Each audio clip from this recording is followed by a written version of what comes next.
शांति। आप सभी इस समाधान स्वरूप बच्ची के अंदर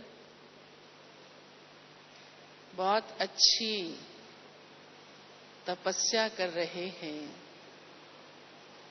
बहुत प्यार से और एकाग्र होकर बाबा की याद में बैठते हैं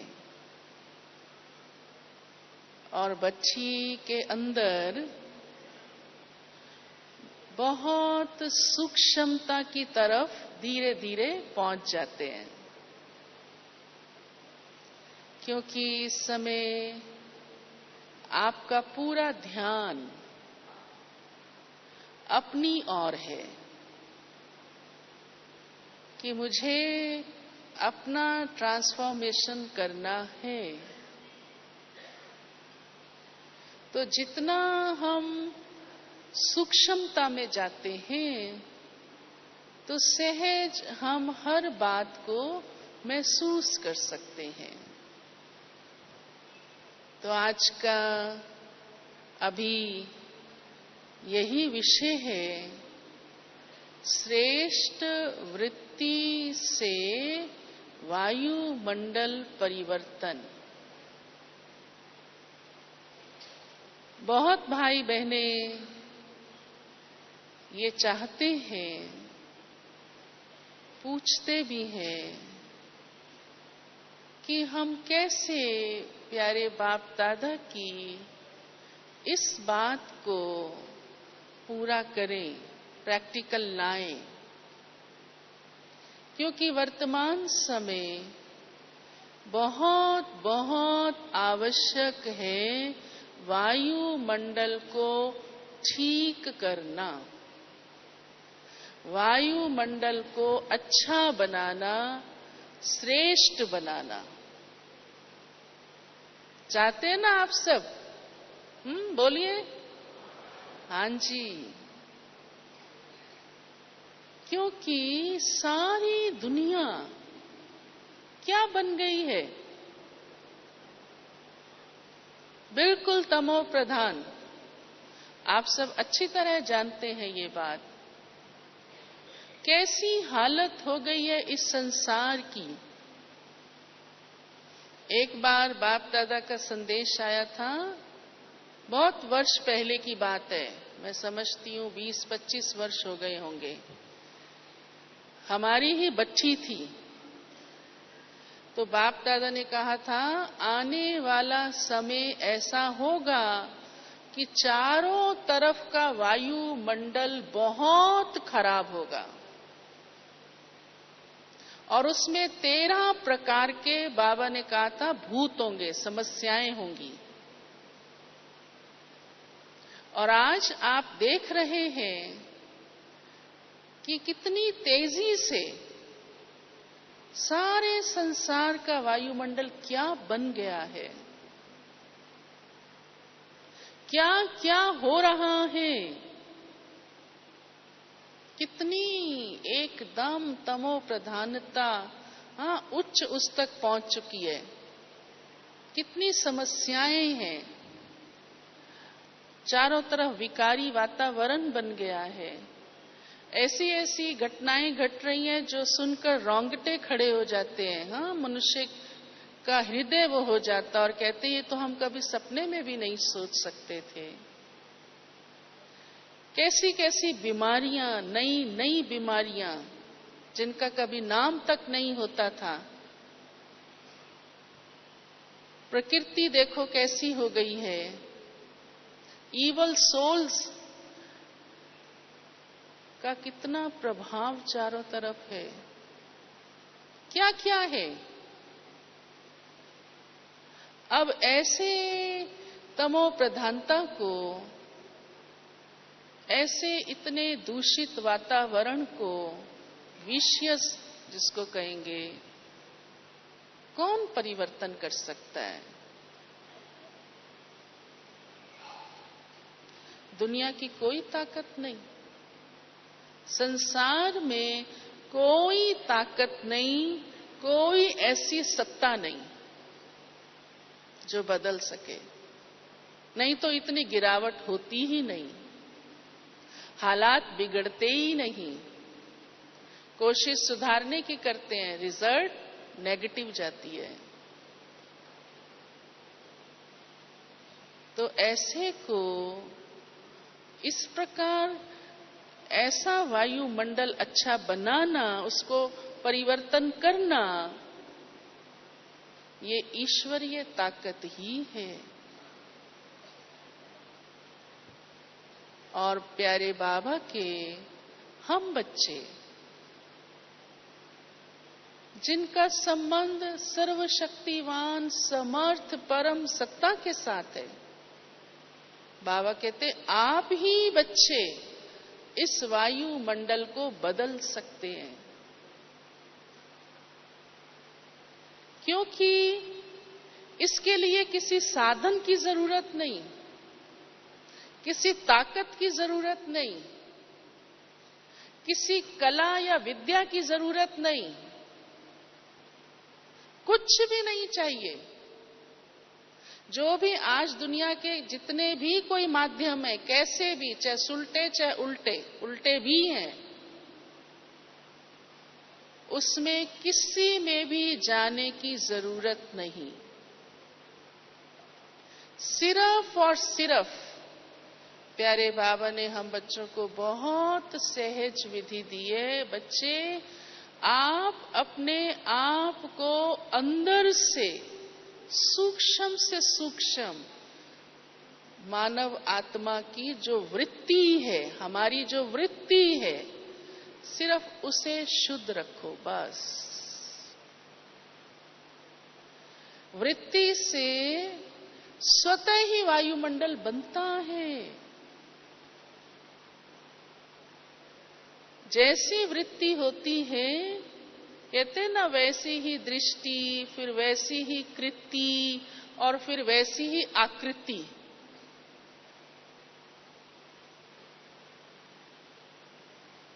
तो हमारा देखना करना स्वरूप हमारी अंदर की वृत्ति से स्वतः बनता है, स्वतः बनता है। हमें इसलिए अपनी वृत्ति को, अपने अंदर को, अंदर से अंदर सूक्ष्म में बस इतना उसको प्योर और पावरफुल बनाना है।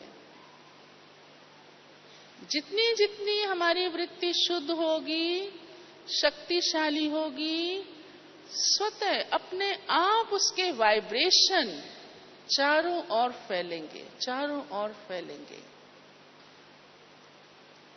और ऐसा कार्य, ऐसी सेवा प्यारे बाबा के हम बच्चे ही कर सकते हैं, दुनिया में कोई नहीं कर सकता। क्योंकि वृत्ति की इतनी शुद्धता कहां से आए?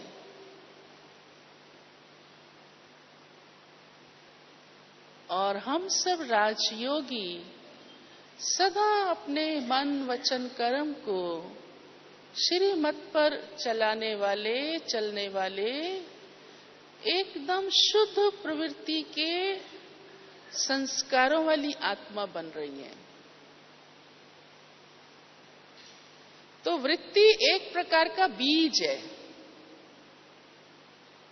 जैसे बीज की जैसी क्वालिटी होती है, वैसा ही फल आता है।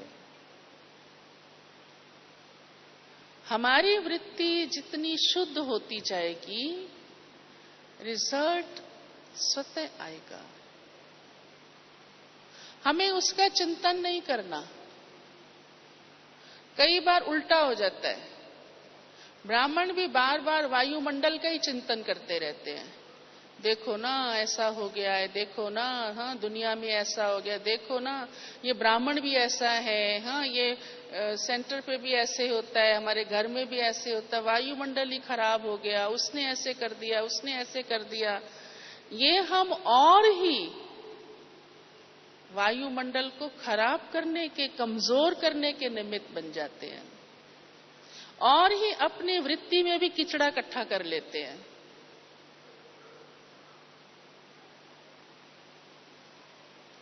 परंतु हमारी वृत्ति में ये सब बातें प्रवेश ही ना करें। इसलिए हमें अपनी वृत्ति को शुद्ध बनाने के लिए ध्यान देना होगा कि मेरी दृष्टि में ऐसी बातें आए नहीं, मेरे संकल्पों में ऐसी बातें आए ही नहीं, मुझे उनको एंट्री देनी ही नहीं, नहीं तो मेरी अपनी वृत्ति दूषित हो जाएगी। और जो वृत्ति में अंदर होता है ना, क्योंकि बहुत सूक्ष्म है, अपने आप उसका वाइब्रेशन जाता, आप उसको रोक भी नहीं सकते। कई बार देखो आप, लौकिक संसार में भी चोर नहीं बताता मैं चोर हूं, वो इतना अच्छा मुखड़ा रखता है और इतनी अच्छी प्लानिंग करता है, लेकिन उसकी वृत्ति का वाइब्रेशन बताता है कि ये आत्मा ठीक नहीं है। आपने भी अनुभव किया होगा कई बार। या कोई भी प्रकार के, सिर्फ चोर की बात नहीं, किसी भी प्रकार का कोई भी आत्मा कैसी भी है, उसका वाइब्रेशन होता है, स्वतः होता है, स्वतः। तभी बाबा हम बच्चों को कहते, बच्चे आप अपनी अंदर सूक्ष्मता में जाओ, बस उस पर ध्यान दो, मेरी वृत्ति में दूसरी बातें न आए। इसलिए देखो अभी कितना सुंदर गीत बजा था, शुभ संकल्पों के दीप जगाओ। क्यों?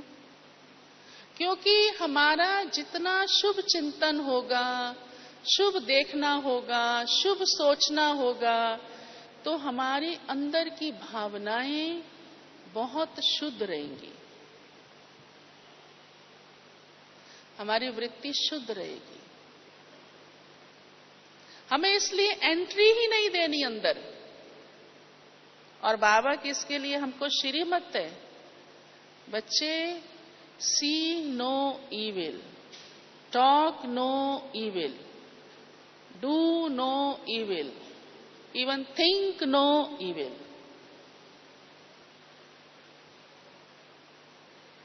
क्योंकि हम देख भी लेते हैं, भले आपने किया नहीं, हम सोच भी लेते हैं, हाँ, ध्यान नहीं देते कि मैं क्या देख रहा हूं।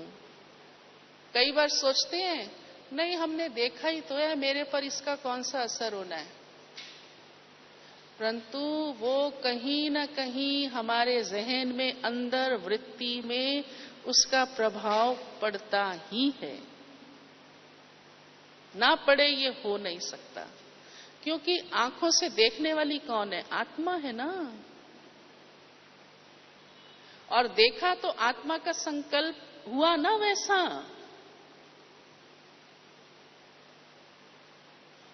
ना हो देखा आत्मा ने, तो आत्मा तो अविनाशी सत्ता है,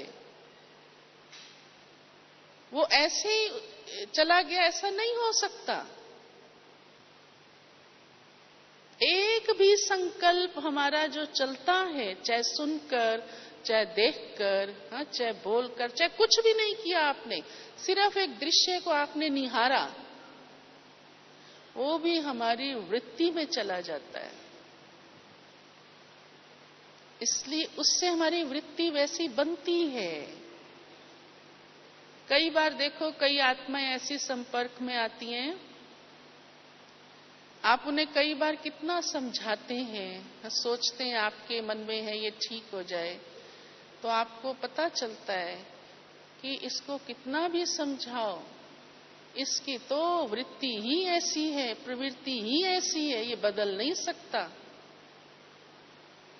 तो क्या सिद्ध होता है इस बात से? हमको ये थॉट रखना नहीं है, बाबा ने ये नहीं कहा है, हाँ? लेकिन मेरा कहने का भाव अर्थ है कि ये समझ में तो आता है ना कि वृत्ति का कितना प्रभाव पड़ता है। हमको तो और ही ऐसी आत्मा के प्रति भी शुभ वृत्ति, शुभ भाव रखना है कि इसका भी कल्याण हो। और ब्रह्मा बाबा ने अपने जीवन में ये करके दिखाया। ब्रह्मा बाबा के अंदर ये नेचुरल था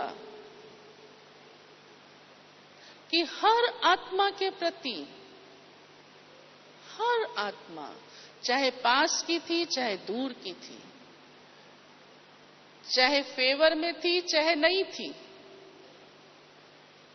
चाहे बाबा को कितना भी यज्ञ स्थापना के समय कैसी कैसी आत्माओं का सामना करना पड़ा, परंतु बाबा की वृत्ति में हमेशा उन सब के लिए कल्याण की भावना रही, क्षमा की भावना रही। बाबा को पता होता था ये बिल्कुल ठीक नहीं किया इसने जो किया है, परंतु बाबा कभी शो नहीं होने देते थे, चेहरे से भी मिलने वाले को आभास नहीं होता था, क्योंकि बाबा की वृत्ति में उनके प्रति हमेशा शुभ भावना थी, कल्याण की भावना थी। आज हमारी दादियों में, हमारे निमित्त बड़े भाइयों में कितनी कारोबार है, कितनी कारोबार है, किस किस प्रकार की बातें सामने आती हैं, आप सोच सकते हैं? सोच भी नहीं सकते। आप अपनी बात सोच सकते हैं, अपने सेंटर की समस्या सोच सकते हैं। पूरा विश्व है, विश्व का कार्य चल रहा है, विश्व के परिवर्तन का कार्य चल रहा है, इतना बेहद का।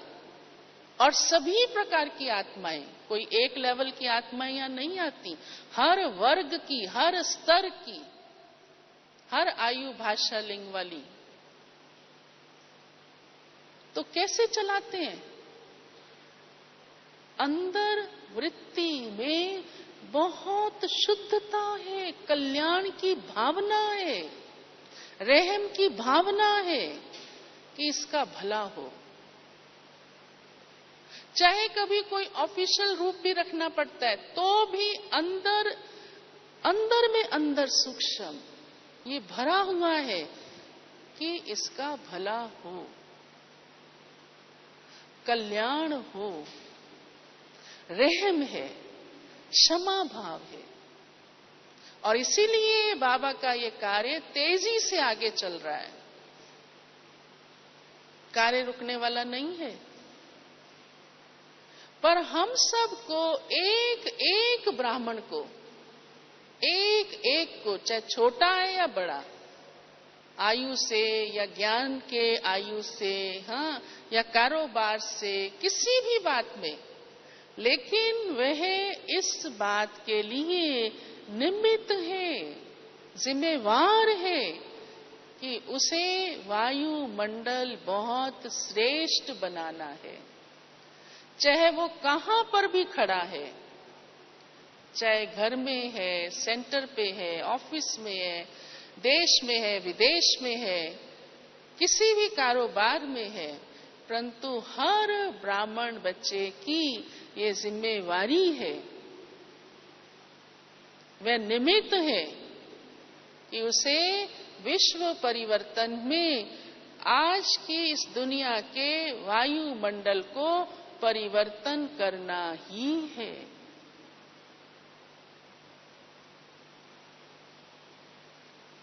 जो कि बाबा ने हम बच्चों में बहुत नेचुरल डाला है, उसके लिए कोई बहुत मेहनत की बात नहीं है।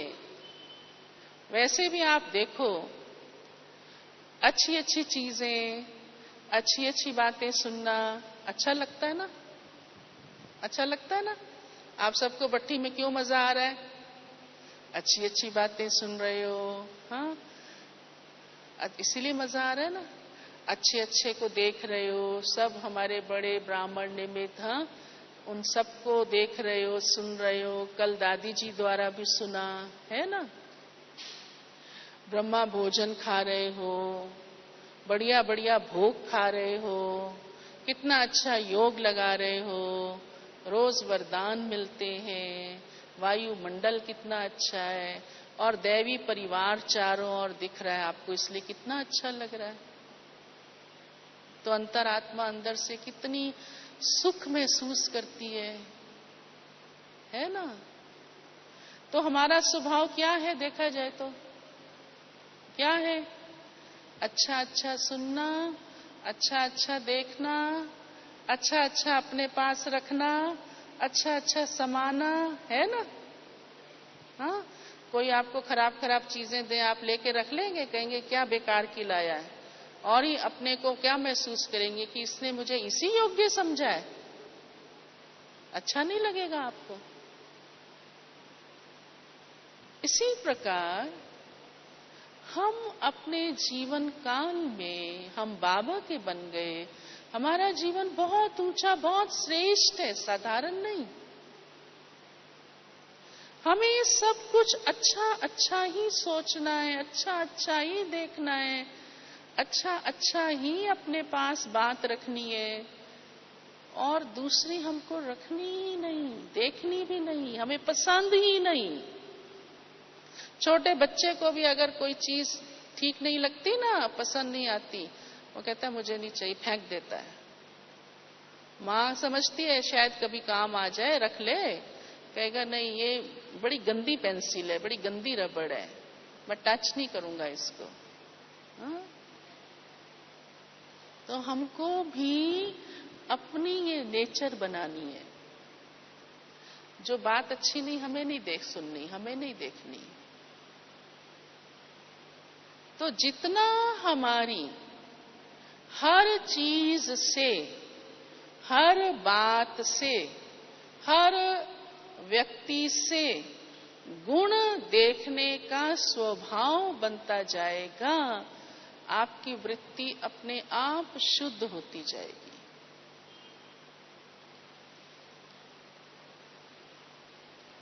गुण मूरत बनो,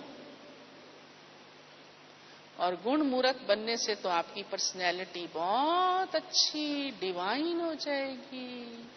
हाँ?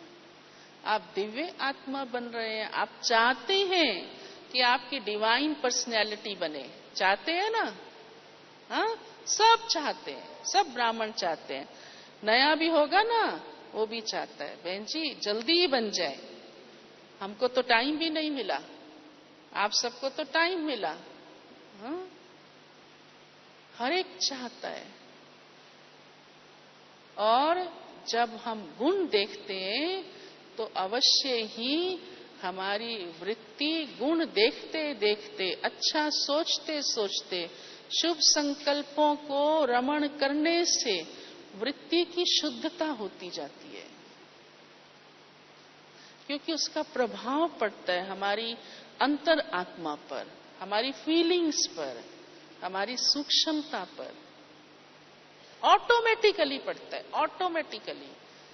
और फिर उसी का ही वाइब्रेशन जाता है, वो भी स्वतः ही जाता है। आप कितना भी छिपाओ, कितना भी छिपाओ, नहीं छिप सकता।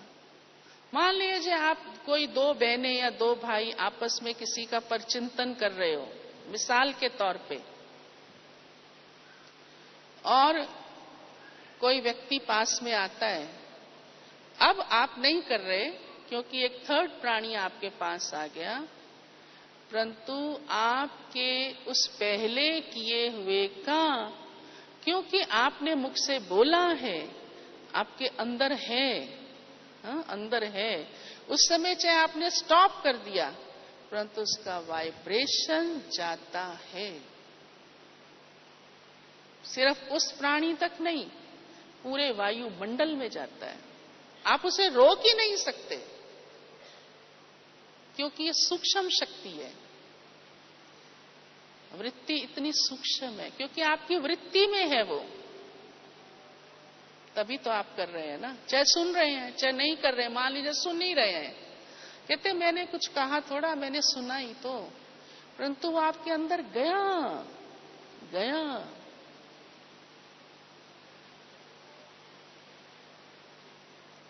उसका प्रभाव रहता है।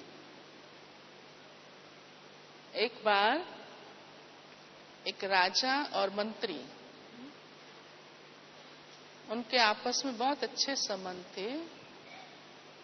तो राजा अपने दिल की कोई कोई बात मंत्री को सुनाता था। राजा बहुत अच्छा था, कारोबार बहुत अच्छी चलाता था, होशियार था, तो फिर भी हाँ, राजा था तो थोड़ा वो तो होता है ना, डिप्लोमेसी होती है, अंदर मैं ऐसे कर लूं, हाँ प्रजा को मैं ऐसे चलाऊं। तो वो मंत्री उसको कहता था, राजन अगर आप दिल में कुछ भी ऐसा रखेंगे ना, ये होशियारी कर लूं, वो कर लूं, हाँ, तो प्रजा को कुछ छिपता नहीं है। राजा इस बात को मानता नहीं था। कहता है प्रजा को कैसे पता चलेगा, मेरे दिल में क्या है, हाँ, मेरी भावना क्या है, और कोई क्या जाने, उससे उसका क्या मतलब। वो तो जो मैं आदेश देता हूं, जो मैं सिस्टम चलाता हूं, वही तो सब जानते हैं। मंत्री बहुत राजा को समझाता था, राजन ऐसा नहीं है। तो आखिर मंत्री ने सोचा, चलो कोई मौका देखकर फिर मैं राजा को, कभी कोई ऐसा मौका लगेगा तो ये एहसास कराऊंगा जरूर। तो एक बार वो दोनों ही शिकार खेलने जा रहे थे, राजा भी और मंत्री भी, दोनों साथ साथ जाते थे। दोनों ने शिकार की ड्रेस पहन ली और दोनों ही अपने अपने घोड़े पर सवार हो गए। अभी वो राजमहल से बाहर निकले थे और अपने राज्य से बाहर की ओर गांव की तरफ पहुंचे थे, क्योंकि जंगल में जाना था शिकार खेलने। तो दोनों आपस में बातें भी करते जा रहे थे। तो क्या देखा, सामने से एक दूध वाला जो एक पगडंडी बीच में आती थी उसको पार कर रहा था, और साइकिल थी, दूध के ड्रम लटके हुए थे। तो मंत्री को पूछता है राजा कि ये कौन जा रहा है। तो मंत्री बोलता है कि महाराज ये दूध वाला है, ये दूध बेचता है, ये अपने गांव से दूसरे गांव में दूध बेचने जा रहा है, दूसरे शहर में दूध बेचने जा रहा है। तो राजा तुरंत बोलता है, ये जरूर दूध में पानी मिलाता होगा, इस पर ना टैक्स लगाओ। तो मंत्री चुप रहा, राजा बोलता रहा। तो तब तक उनका घोड़ा दूध वाले के पास तक पहुंच गया। तो मंत्री ने दूध वाले को रोका, कहे दूध वाले, वो रुक गया। तो मंत्री ने क्या किया, क्योंकि दूध वाले को तो ये पता नहीं चला ये राजा है ये मंत्री है, वो तो शिकार की ड्रेस में थे। तो मंत्री ने दूध वाले को कहा, तुम्हें मालूम है कि इस राज्य का जो राजा है वो युद्ध करने गया हुआ है और वो वहां बुरी तरह घायल हो गया है। तो दूध वाला कहता है, मेरे को क्या, हो गया तो होने दो, मरता है तो मरने दो। और राजा सुन रहा था, साथ ही तो था। राजा को जरा भी अच्छा नहीं लगा और दूध वाला कहता हुआ चला गया। तब मंत्री राजा के मुंह की तरफ देखने लगा। तो जब मंत्री राजा के मुंह की तरफ देखने लगा तो राजा समझ रहा था कि मैंने भी, जब मंत्री ने मुझे कहा ये दूध वाला है, तो मेरे मन में इसके लिए क्या आया था कि ये जरूर दूध में पानी मिलाता होगा, हाँ ये लूटता होगा गांव वालों को, इसके ऊपर कर लगाओ। तो जबकि दूध वाले ने सुना ये कुछ भी नहीं था। तो देखो राजा को रिस्पॉन्स कैसा मिला, सोचिए। तब मंत्री अंदर से समझने लगा कि राजा को कुछ तो समझ में आ रहा है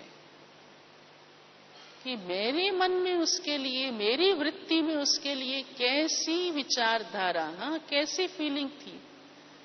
फिर थोड़ा और आगे बढ़ते गए। मंत्री ने समझाने की कोशिश नहीं की राजा को।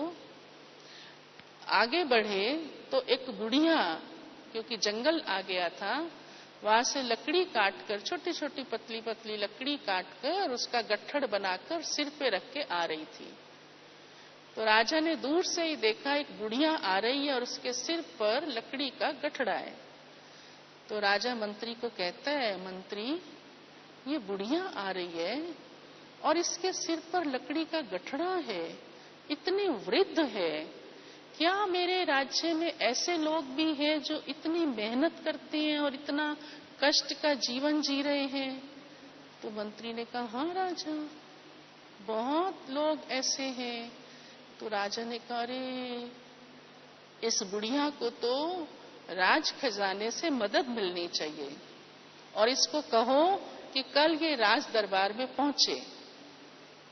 तो इतनी बात करते करते उनका घोड़ा बुढ़िया तक पहुंच गया। तो मंत्री ने उस बुढ़िया को रोका और कहा, ए बुढ़िया, तुम्हें मालूम है कि तुम्हारे इस राज्य का राजा युद्ध करने गया हुआ है और वहां वो बुरी तरह घायल है, मरने वाला है।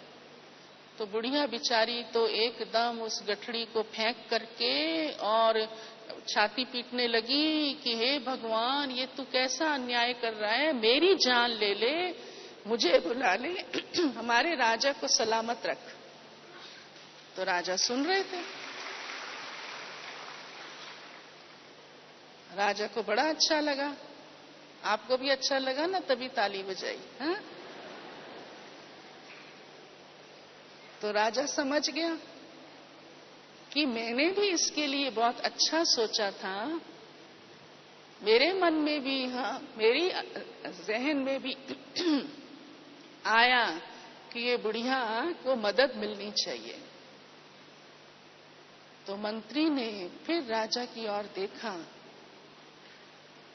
कि राजन ठीक है। तब राजा ने उस दिन इन दोनों घटनाओं के बाद स्वीकार किया कि हाँ, सचमुच हमारी वृत्ति में जो होता है, हाँ, बिना सोचे समझे, वृत्ति ऐसी है कि सोचने की भी जरूरत नहीं पड़ती, समझने की भी जरूरत नहीं पड़ती, अपने आप वाइब्रेशन दे देती है, क्योंकि वो पहले से ही बनी हुई होती है।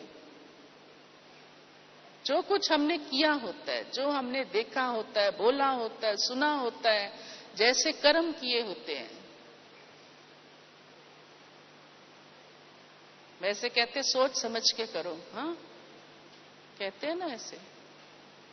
लेकिन उससे भी पहले वृत्ति एक आधार है सोचने और समझने का भी। क्यों कोई बात को बड़ा अच्छा जल्दी सोच लेते हैं? क्यों कोई बात को बड़ी अच्छी जल्दी समझ जाते हैं? अच्छी बात को, कई अच्छी बात को 10 बार समझाओ नहीं समझते। क्योंकि वृत्ति कैसी है, अंदर क्या है। तब राजा ने मान लिया कि उसका बिना कहे प्रभाव पड़ता है। इसलिए प्यारे बाबा ने हम बच्चों को ये कितनी अच्छी सेवा दी है, कितना अच्छा हमारा ये कर्तव्य है और कितना अच्छा हमारा अपना ये पुण्य का खाता बनता है। कितनी अच्छी हमारी आत्मा बनती है उससे, क्वालिटी वाली, जिसकी वृत्ति में भी शुद्धता है, कोई दूसरी गड़बड़ किचड़ा नहीं। और इसके लिए हमें कोई भी चीज का आकर्षण ना हो।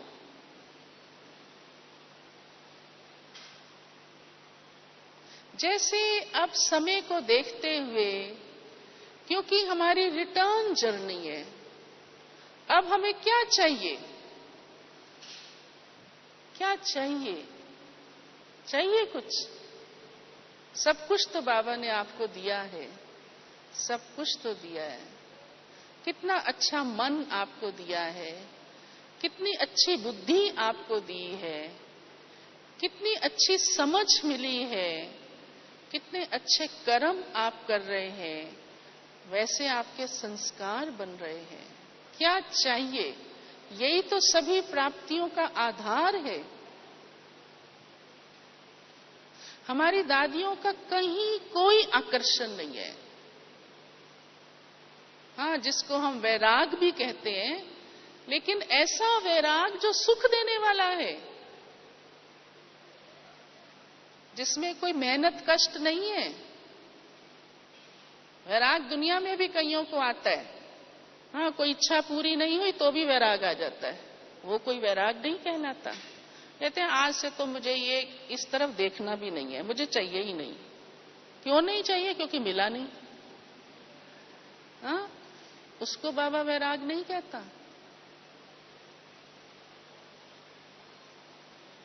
परंतु कोई आकर्षण नहीं, किसी चीज का आकर्षण नहीं, किसी व्यक्ति का आकर्षण नहीं, कोई भी प्रकार की प्राप्ति का आकर्षण नहीं, कोई नाम मान शान का आकर्षण नहीं। आकर्षण शब्द भी वास्तव में फालतू है। किसी तरफ कोई कहीं कुछ नहीं, अंदर से भरपूर आत्माएं हैं। तो हम सबको प्यारे बाबा ने निमित्त बनाया है। आपको बाबा ने विश्व कल्याण की जिम्मेदारी दी है। आप सब चाहते हैं ना, ये हमारा तो स्लोगन ही है ना, स्व परिवर्तन से विश्व परिवर्तन। तो आप सोचिए, आप विश्व परिवर्तन के लिए क्या क्या कर रहे हैं। भले आप तन मन धन की उंगली लगाते हैं, अपने संस्कारों को श्रेष्ठ बनाते हैं, परंतु उसमें सबसे जरूरी हमारी वृत्ति इतनी पॉजिटिव बनती जाए, इतनी प्योर बनती जाए, इतनी पावरफुल बनती जाए। तो जैसे एक मन इस संसार से हमारा ऊपर है। हाँ, कमल को इसलिए ऊपर दिखाते हैं, उसके ऊपर कोई किचड़ा भी डाले, छींटा भी डाले तो फिसल जाता है, सिर्फ पानी का चमकता मोती के समान दिखाई देगा बस। ऐसी हमारी अंदर की शुद्धता होती जाए। भले आप संसार में बैठे हैं, परिवार में बैठे हैं, कारोबार में बैठे हैं, लेकिन निर्लिप्त। ऐसे हमारी इंटरनल फीलिंग्स अंदर से बस जैसे कुछ भी हो रहा है, हाँ, मैं न्यारी आत्मा हूं। तो वायुमंडल वैसा ही आपके इर्द गिर्द बनता जाएगा, स्वतः बनता जाएगा। आपको महसूस होगा, धीरे धीरे औरों को महसूस होगा। जिस प्रकार आप देखो, हवा चलती है, अब जब सुबह चलती है, आपने अनुभव किया ना, तो थोड़ी हवा में ठंडक होती है। हाँ, कहते हो ना, सुबह ठंडी ठंडी हवा थी। अब जब सूर्य निकल आया, हवा वही है, लेकिन वो गर्म हो गई। हाँ, इतनी बड़ी तेज गर्म हवा चल रही है ना। तो हमारी वृत्ति में माना आपने कुछ नेगेटिविटी ग्रहण कर ली, कोई इच्छाएं रख ली, हाँ, कोई कहीं जैसे किसी चीज का मतलब ये होनी चाहिए, हाँ, आकर्षण शब्द तो अच्छा नहीं लगता इतना, परंतु ये हो जाए तो बहुत अच्छा है। तो वो हमारी वृत्ति को थोड़ा थोड़ा कमजोर कर देती हैं ये बातें। हम परवाह नहीं करते इन बातों की ना, सोचते क्या हुआ, ये तो हमारा सोचना, सोच ही तो लिया ना, कह ही तो लिया ना, मांग ही तो लिया ना। या मैं क्या हुआ, थोड़ा डिस्टर्ब हुआ, फिर तो ठीक ही हो गया ना। भले वो भी अच्छा है, चलो ठीक तो किया अपने को, परंतु हम इन बातों से भी धीरे धीरे अपने को बचाते जाएं। तो हमारी वृत्ति बहुत शक्तिशाली भी बनती जाएगी, शक्तिशाली भी। क्योंकि वृत्ति का शुद्ध होना, शक्तिशाली होना बहुत आवश्यक है। एक बार प्यारे बाप दादा ने इसके ऊपर बहुत अच्छी बातें सुनाई थी। कई बार बाप दादा की मुरली इस पर चली है। आप सब अगर ध्यान से डीपली स्टडी करते हैं तो बाबा ने कहा था कि आप बच्चों को, क्योंकि अब सतयुगी संसार लाना है, जल्दी ही लाना है ना, हम चाहते हैं ना जल्दी आ जाए, हाँ? तो वायुमंडल परिवर्तन करना बहुत आवश्यक है, ताकि सभी आत्माओं का ध्यान भी खींचे।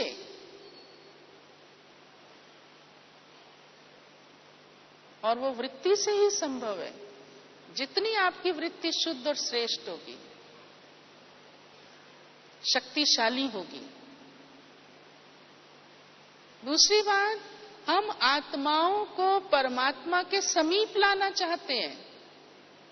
उसके लिए हम सेवा करते हैं, साइंस के साधन भी उपयोग करते हैं, अपनी वाणी, समय, श्वास भी लगाते हैं, परंतु उसकी सफलता हमारी वृत्ति की शुद्धता से है। वो सेवा हो रही है, होनी ही है। तो इसलिए भी आवश्यक है, हमारी वृत्ति से ही वो वाइब्रेशन आत्माओं तक पहुंचता है।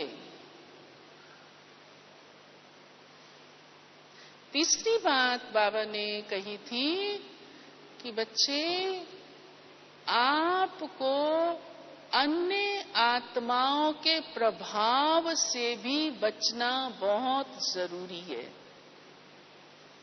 आजकल ये वायुमंडल भी चारों तरफ बहुत खराब है, बहुत फैला हुआ है। आत्माएं अपने अपने प्रभाव डाल जाती हैं, चाहे लौकिक संबंधियों में भी देखो, दुनिया में भी देखो। हाँ, और हर आत्मा भिन्न भिन्न संस्कार वाली है। हर आत्मा भिन्न भिन्न तरीके क्या क्या यूज कर लेते हैं। हमें किसी भी आत्मा के प्रभाव में नहीं आना। परोक्ष तो सवाल ही नहीं, अपरोक्ष भी अगर कोई आपके ऊपर प्रभाव डालना चाहता है तो मेरे ऊपर उस आत्मा का प्रभाव न पड़े, तो अवश्य ही मुझे अपनी वृत्ति को हमेशा शक्तिशाली रखना है। ये बहुत आवश्यक है। तब सहज ही आप किसी भी प्रभाव से मुक्त रहेंगे। कैसी भी कोई ईवल आत्मा होगी, कैसी भी कोई नेगेटिव होगी, किसी भी लक्ष्य वाली होगी, कुछ भी चाहने वाली होगी, कुछ भी, तो चाहते हैं ना, सब चाहते हैं ना ये। हाँ, बहुत गहरे उसमें सोच में चले गए हो, ऐसा लग रहा है। हाँ, है ना, समझते हो ना इस बात को। तो वृत्ति को बहुत शुद्ध और शक्तिशाली रखना है। बाबा ने यहां तक कहा था, अपनी सेफ्टी के लिए भी बहुत जरूरी है। अन्य आत्माओं के कल्याण के लिए तो चाहिए ही चाहिए, वायुमंडल बनाने के लिए तो चाहिए ही चाहिए, लेकिन अपनी सेफ्टी के लिए भी आवश्यक है कि पहले मेरी अपनी वृत्ति शुद्ध और शक्तिशाली हो।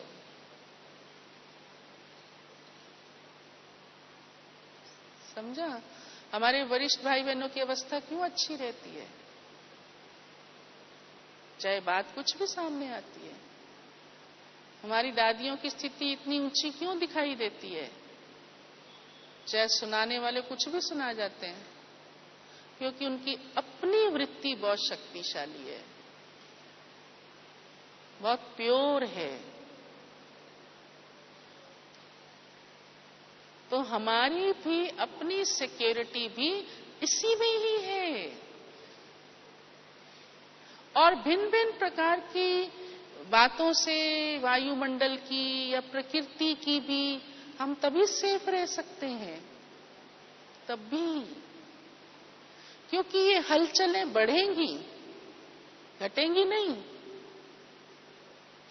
और हमें उतना ही, उससे कई गुना अपने आप को अंदर से स्ट्रांग करना है। और वो स्ट्रांगनेस है सूक्ष्म, बहुत सूक्ष्म।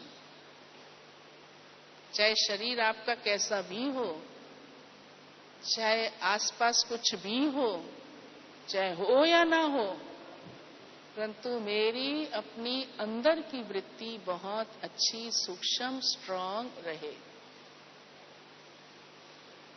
जिसमें हमेशा कल्याण की भावना समाई हो, दूसरी भावनाएं आने ही नहीं दो, उसमें ही आपका कल्याण है।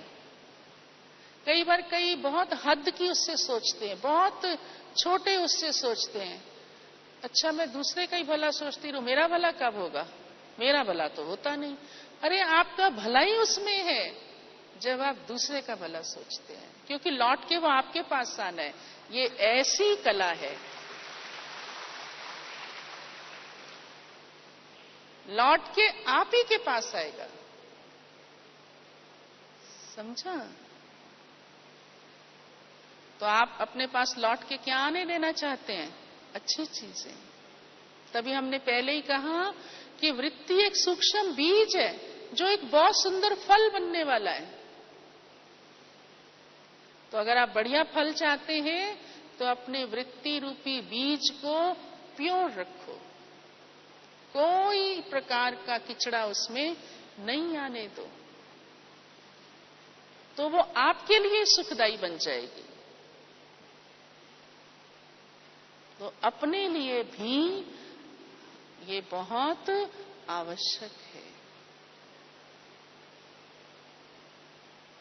और इसके लिए आप कोई बहुत मेहनत नहीं है।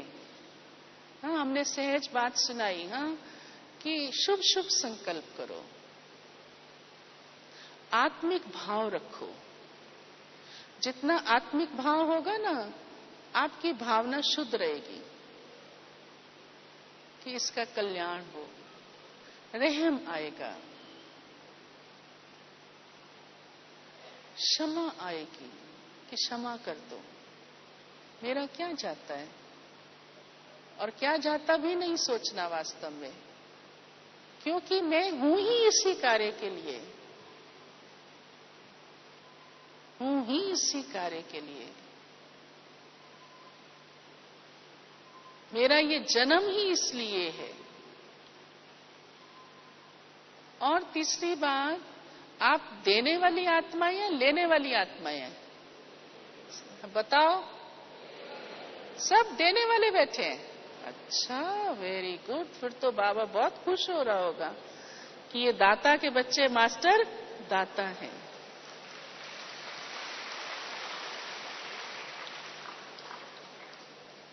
तो जो देने वाला होता है ना, स्ट्रांग कौन होता है? देने वाला, लेने वाला? सब नहीं बोल रहे। देने वाला ना, लेने वाला नहीं। क्यों? लेने वाले को माल मिला, इच्छा पूरी हो गई, हाँ, बड़ों ने सोचा ये तो डिस्टर्ब होगा, चलो दो दो इसको, हाँ, मजा आ गया। क्या हुआ? देने वाला, लेने वाला? सोच लो अच्छी तरह। विचार बदल रहा है? कौन सा विचार है?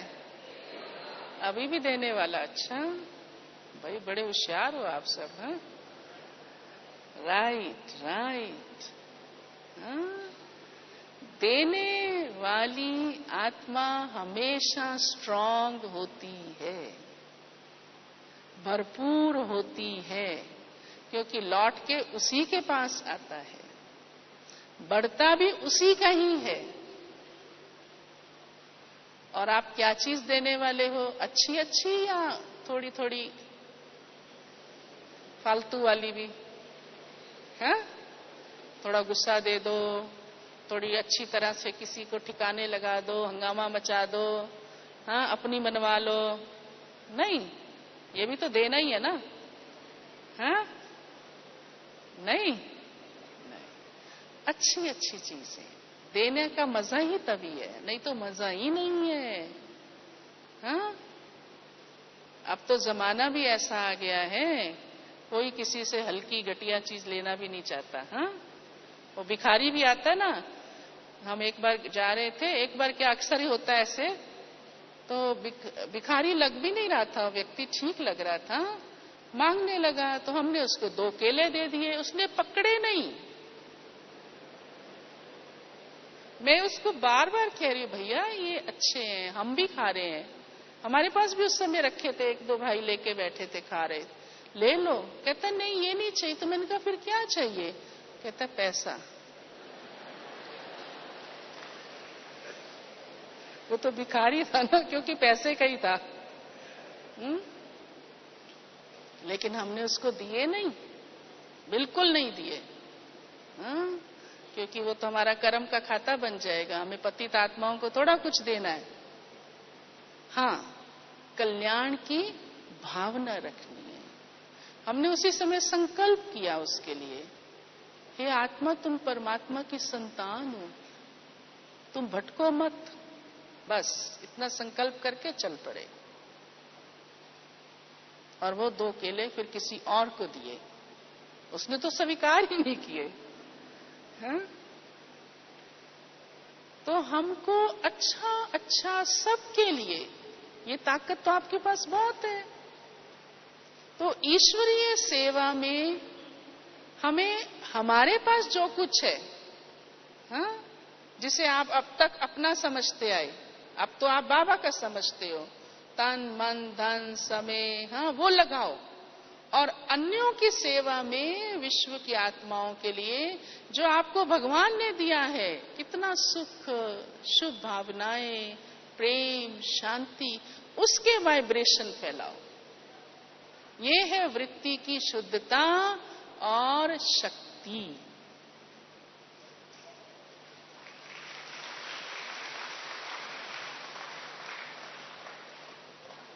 तो आत्मिक भाव रखने से बहुत सहज लगेगा। और अनासक्त भाव रखो, बस कि मुझे कुछ नहीं चाहिए, भगवान मुझे बहुत दे रहा है और मेरा काम है सब आत्माओं का भला करना, सबको देना। ऐसा अनासक्त भाव आपकी अंतरात्मा को सदा शक्तिशाली, प्रसन्न, भरपूर वृत्ति, सदा शुद्ध सहज ही रहेगी, उल्टी बातें आएंगी ही नहीं। ओम शांति।